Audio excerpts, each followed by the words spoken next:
তিনটি ছবি, তিনটাতে আমি তিন ধরনের চরিত্রে অভিনয় করেছি।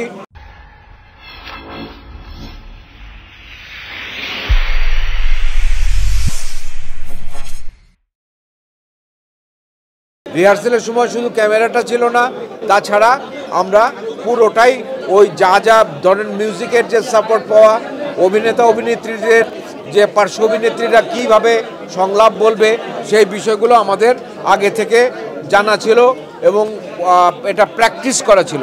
সেই কারণে আমরা বলতে চাই যে আমাদের প্রস্তুতিটা খুব ভালো ছিল, আমরা শুটিংটা খুব ভালোভাবে করেছি, আমাদের প্রি প্রোডাকশন যেহেতু ভালো ছিল, পরবর্তী সময়ে এডিটিং এবং অন্যান্য সাউন্ডের কাজ, ব্যাকগ্রাউন্ড মিউজিকের কাজ, কালার কারেকশনের কাজ, সমস্ত কিছুই সবচাইতে ভালো যে জায়গাগুলো সেখান থেকে করা হয়েছে।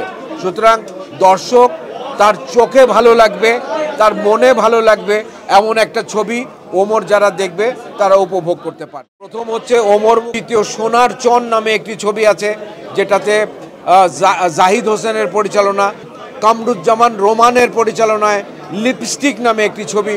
এই তিনটি ছবি, তিনটাতে আমি তিন ধরনের চরিত্রে অভিনয় করেছি। একটার সঙ্গে আরেকটার কোনো মিল খুঁজে পাওয়া যাবে না। আমি এখানে অ্যান্টাগনিস্ট চরিত্রে অভিনয় করেছি একটি ছবিতে, আর এই ছবিটাতে এটা প্রোটাগনিস্ট, এটাকে অ্যান্টাগনিস্ট বলা যাবে না। আর লিপস্টিক ছবিটাতে আমি যে অভিনয় করেছি সেটা একটু মুখ্য চরিত্রে অভিনয় করেছি।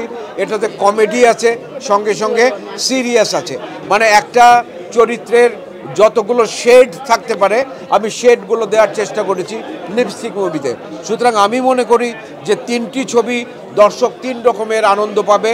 আমার অভিনয়ের ক্ষেত্রে আমি তিন রকমের আস্বাদ আমি দিতে পারবো দর্শককে। Survival of the fittest. এখন আমাদের মূল অনুষ্ঠানের সময় আমরা রাজের কাছ থেকে জানতে পারলাম যে দুটি সিনেমা ঈদ কেন্দ্রিক প্রস্তুতি নিয়ে তৈরি হচ্ছিল, তার মধ্যে একটি ওমর আর একটি হলো রাজকুমার।